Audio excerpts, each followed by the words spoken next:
Yo, welcome back to Diecast Diorama, where childhood nostalgia crashes into collector addiction like a drift car in the middle of Tokyo Expressway.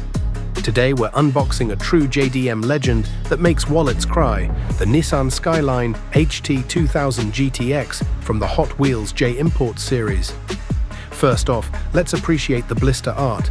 It's not just packaging, it's a whole Japanese landscape mood. Mount Fuji, traditional temple, and that orange sunset, chef's kiss. And the car, full-on race livery in bright red, number 15 decal, and Yokohama branding. This thing screams, I used to race on mountain passes before I ended up on your shelf. Zooming in, we've got 5-spoke gold-accented wheels.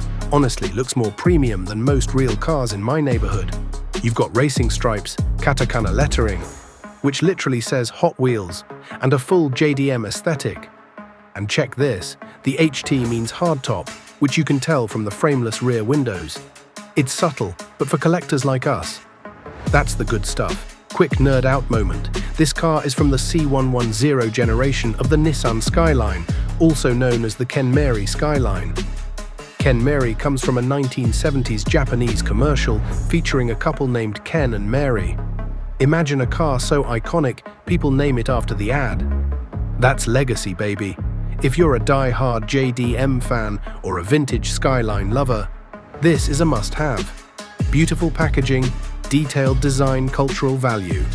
Plus, it's number 2 out of 5 in the series.